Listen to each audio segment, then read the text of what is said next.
Hello, everyone, and thank you for joining this session. I'm Rita Tsui, founder of Asia HLM. I'm a leadership coach and a governance partner. It's really my pleasure to be here with Hong Kong Talents Engage to explore something that you might experience quietly determines whether global talent truly thrives in Hong Kong or just gets by. And that is soft skills. I've spent my career in human resources, governance, and leadership development, working with organizations and professionals across Hong Kong and the region. Through Asia HLM and Coaching Engage Plus, we help organizations build high-performing and human-centered teams. We support leaders in creating strong governance cultures. We make coaching accessible and affordable as part of employee well-being and organizational sustainability. There is one pattern I see again and again. Technical skills open the door. Soft skills determine how far you go. This is especially true in Hong Kong, a city where speed, diversity, and complexity intersect every single day. Soft skills are not nice to have. They are the foundation of how you build trust, influence, and long-term success. Why soft skills matter in Hong Kong? Hong Kong is a unique environment. It is fast, it's dense, it is multicultural, and it is deeply relationship-driven. You might be working with a local Hong Kong team that values speed and pragmatism.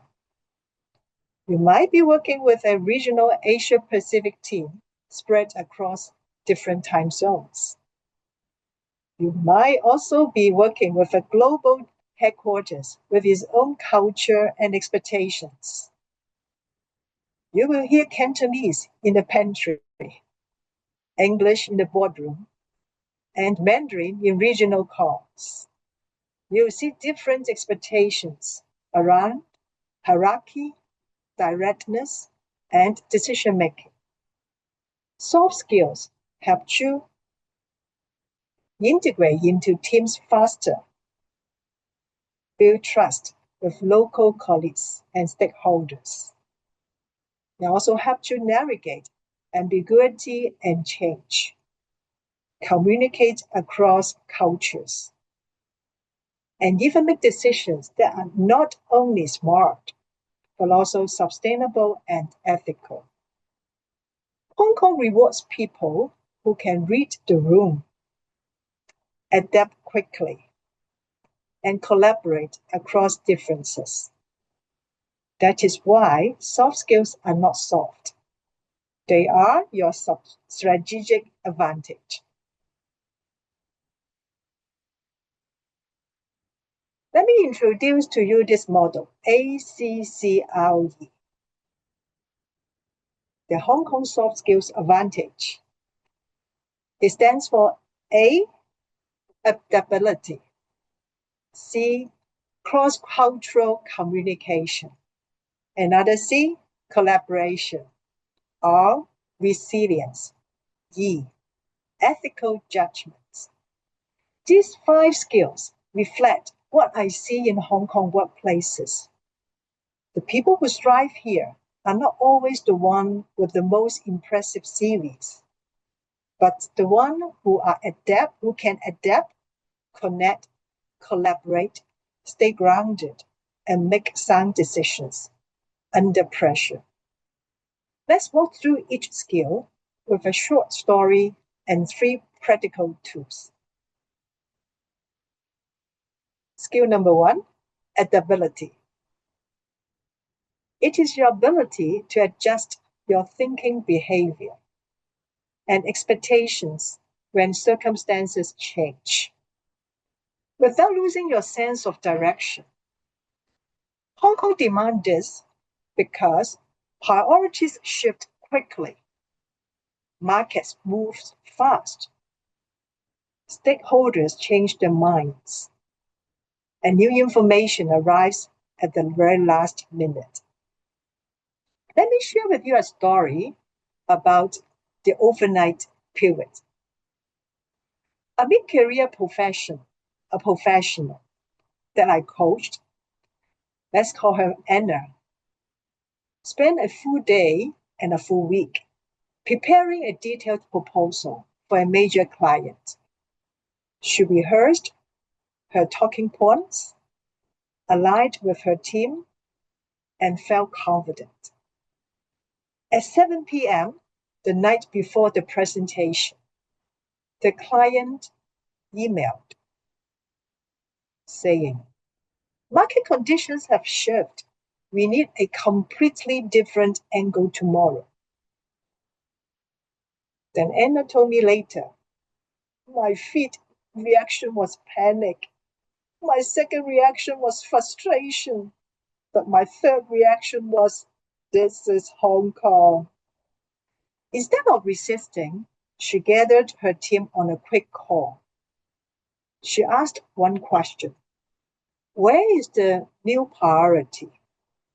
They worked late. We built the deck and delivered a version that was sharper and more relevant than the original. The client said afterwards, "Your flexibility is why we trust you." What impressed Anna most was how her team didn't panic. Everyone just shifted into problem-solving mode, she said. It really made me realize that adaptability isn't just an individual skill. It is a collective muscle. This is what Anna said. And that is very true in Hong Kong. Teams here often move quickly, not because they enjoy chaos, but because they have learned to treat change as normal.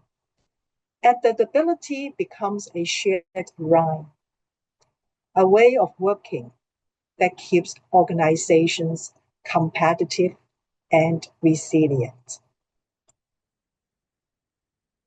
Let me share with you 3 tools on how to be adaptable. Tool number 1, observe, adjust, and act. This tool helps you respond wisely instead of reacting emotionally. Observe. Pause long enough to notice what has changed, who is affected, and what the tone is. Adjust. Recalibrate your expectations, approach, or timeline based on the new reality. Act. Take a clear next step so momentum isn't lost. This cycle keeps you grounded and effective, even when the environment is unpredictable. Tool number 2, expectation resetting. Hong Kong teams value speed, but they value clarity just as much. When priorities shift, resetting expectations early prevents silent stress and misalignment. You might say, given the new direction, can we reconfirm what is most important? You might also say, to meet this new deadline, I may need to delay X. Is that acceptable? This isn't complaining. It's responsible alignment that protects quality and trust. Tool number 3, flex and anchor. Adaptability doesn't mean saying yes to everything. You flex your approach, but you anchor your values. For example, flex on format, anchor on quality. Flex on progress, anchor on integrity, flex on timing where possible, anchor on well-being and sustainability. People respect professionals who can adjust without losing themselves.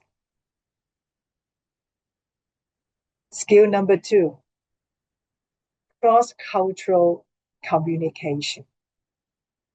In Hong Kong, you might be speaking English, but the communication culture varies widely depending on who is in the room. Some colleagues are direct, some are indirect. Some speak up in meetings, some share their real views only in one-to-one conversations.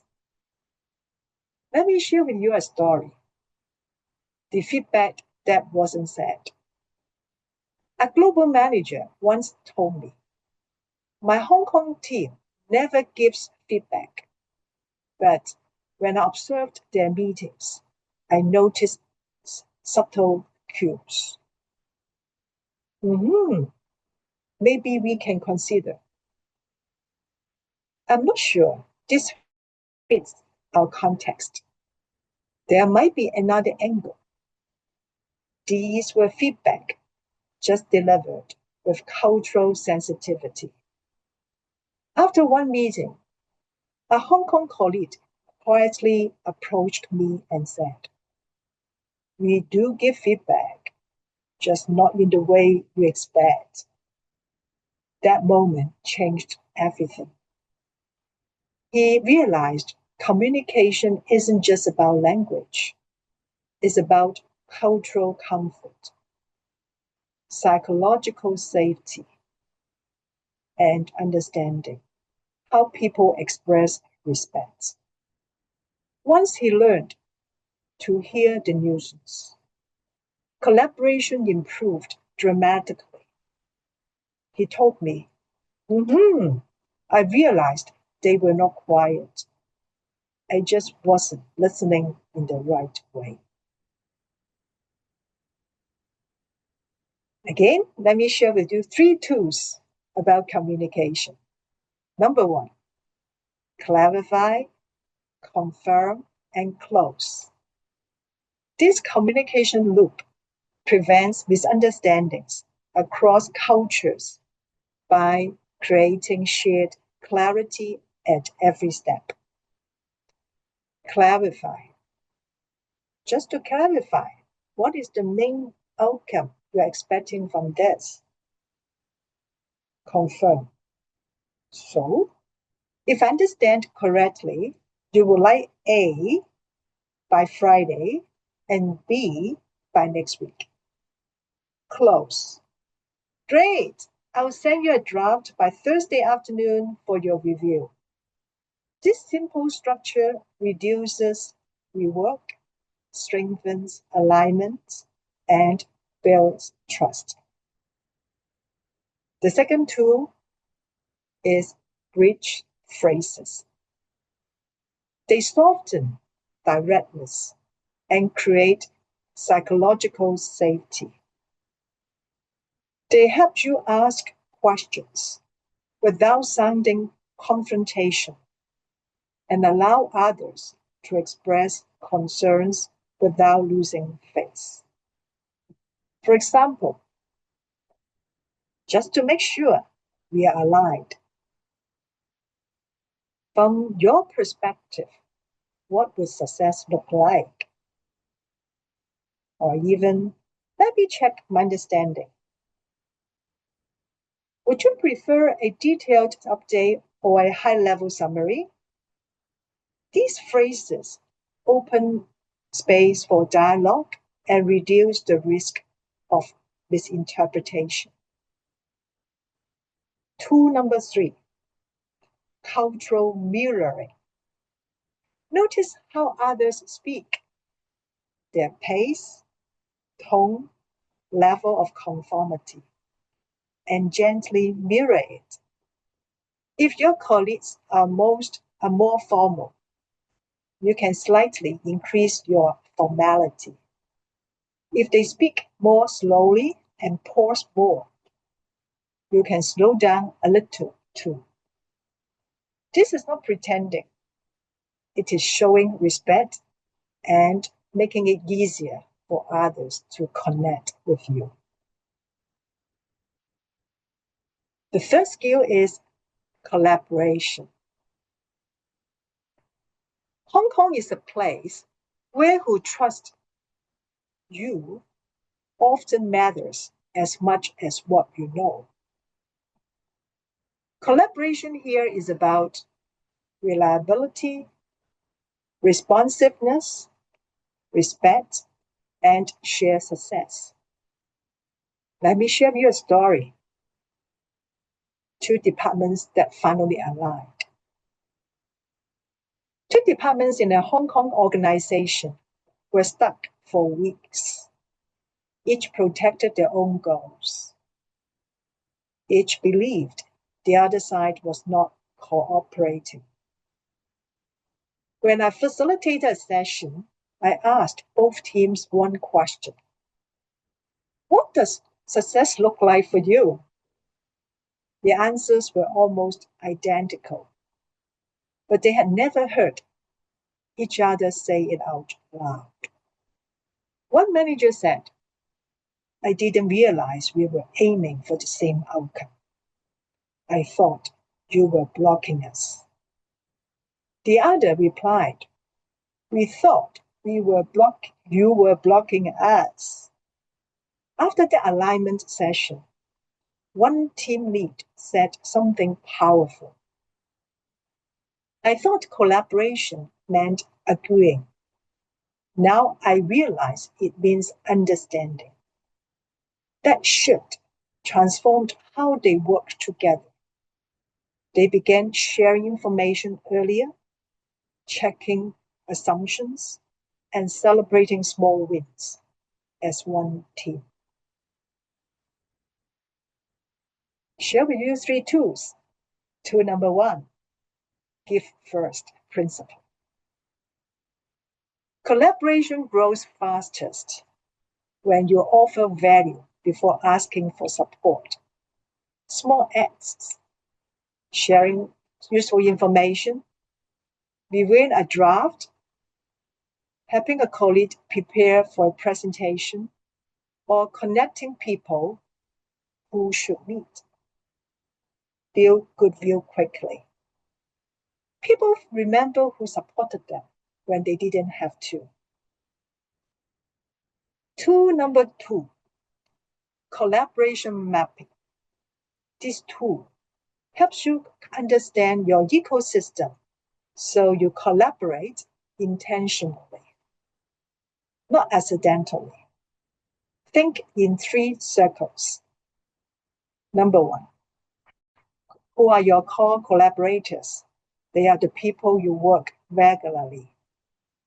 How about your strategic collaborators? They are the colleagues who influence your work indirectly, like human resources, IT, finance, or even your regional teams. How about the cultural navigators? People who help you understand local norms and unwritten rules. Ask yourself, which relationship in each circle need strengthening?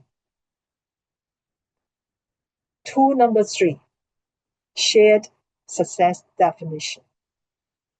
At the start of any project, align expectations early. Ask, what does success look like for you and your team? What are your non-negotiables? What would make this a win for everyone involved? When people feel their success is understood, they collaborate more openly and with far less friction.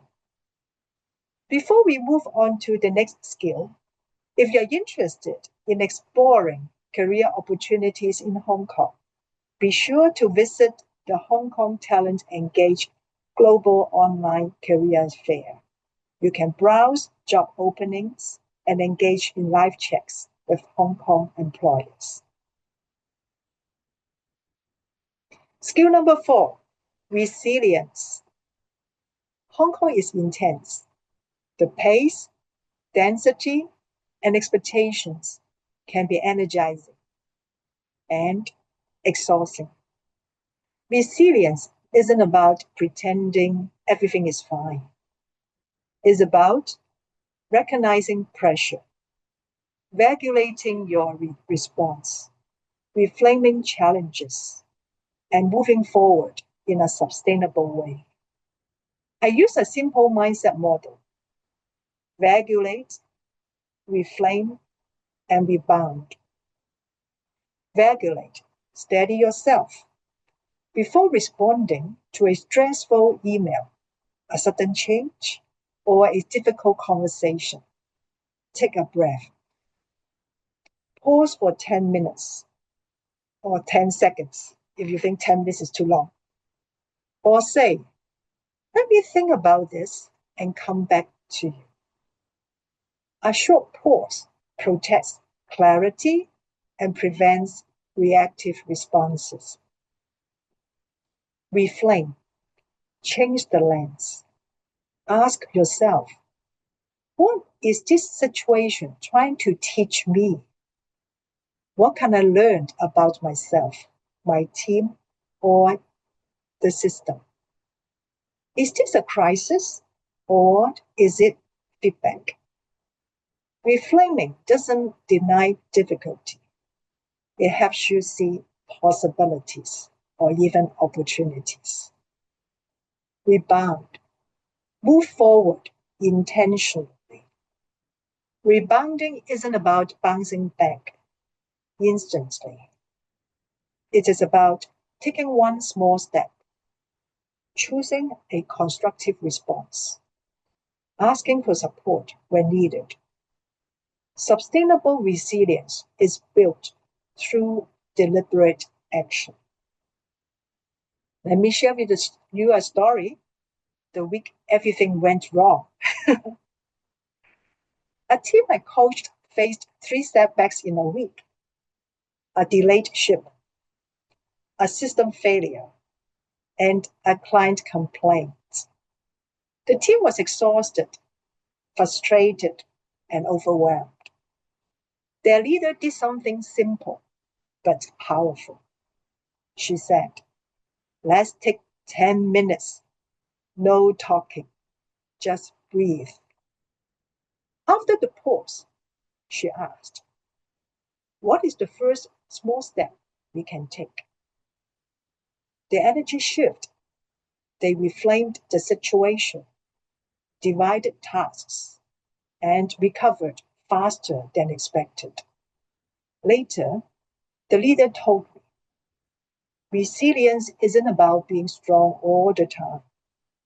It is about knowing when to pause so you can stay strong for the long run. That week became a turning point for the team's culture. They learned to protect their energy, not just their deadlines. Let me share with you 3 practical tools for everyday resilience. Tool number 1, micro recovery moments. Short resets. A breathing exercise, a stretch, or a brief walk. Regulate your nervous system and prevent burnout. These micro pauses create clarity in Hong Kong's fast-paced environment. Tool number 2, the what is in my control question. This question shifts you from stress to agency. By focusing on what you can influence, your next step, your communication, your mindset, you redirect energy toward productive action. The last tool is the one small win strategy.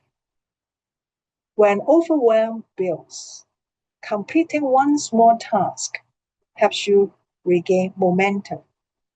A quick win interrupts the stress cycle and restores confidence.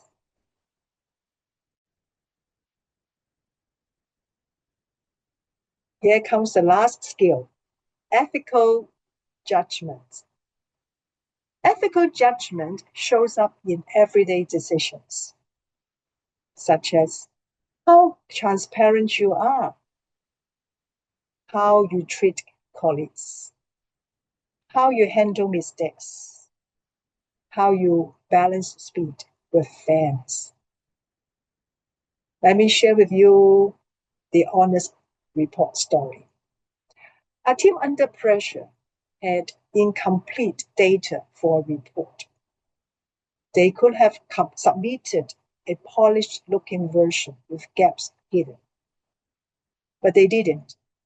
They chose transparency. They explained the task, proposed a revised timeline, and delivered a stronger report later. One senior stakeholder later said, "Most teams try to impress me. Your team earned my trust." Ethical judgment often works quietly, but its impact lasts far longer than a fast decision. Again, 3 tools for ethical judgment: transparency, fairness, and accountability. When making a decision, ask, am I being transparent about the situation and constraints? Is the decision fair to the people affected? Or am I willing to be accountable for this choice?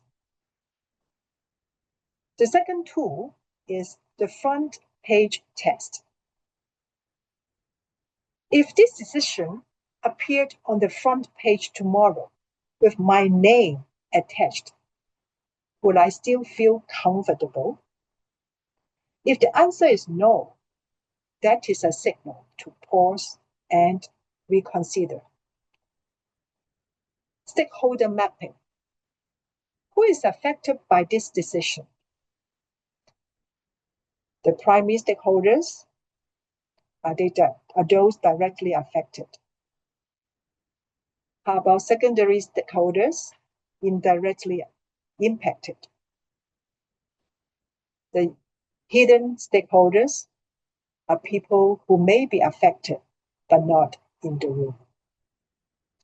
Seeing the full picture often changes how we judge what is right.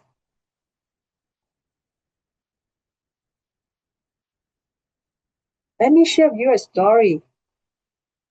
Early in my career, I worked with a cross-border team where misunderstandings kept slowing us down. We had smart people, strong technical skills, and good intentions, but we kept missing each other. One day, tension rose in a meeting. Instead of pushing hard, I paused and asked, from your perspective, what does success look like? It seems that this is my favorite question, right? What are you worried about? We realized we were not disagreeing. We were just seeing the same goal from different angles. That simple act of listening shifted everything. We aligned, we built trust, and delivered ahead of schedule. Technical skills open the door. Soft skills determine how far you go. Integrating this framework, ACCRE, these 5 skills together, you get a powerful combination. Adaptability, adjust without losing yourself. Cross-cultural communication, connect across differences. Collaboration, build trust and work through others. Resilience, stay grounded in a demanding environment. ethical judgment, make decisions that build long-term trust. When these 5 skills come together, something powerful happens. You become someone who can navigate complexity with confidence, someone who builds bridges across cultures, someone who leads clarity even when the path is uncertain. ACCRE is not just a framework, it's a mindset for thriving in Hong Kong. Soft skills are not soft. They are your strategic advantage. Let me give you a 7-day challenge. A very simple way to practice. Day 1 to 2, adaptability. Notice one situation where you adjust your approach. Day 3, cross-cultural communication. Use one bridge phrase. Day 4, collaboration. Practice give first. Day 5, resilience. Take one micro recovery moment. Day 6, ethical judgment. Apply the front page test.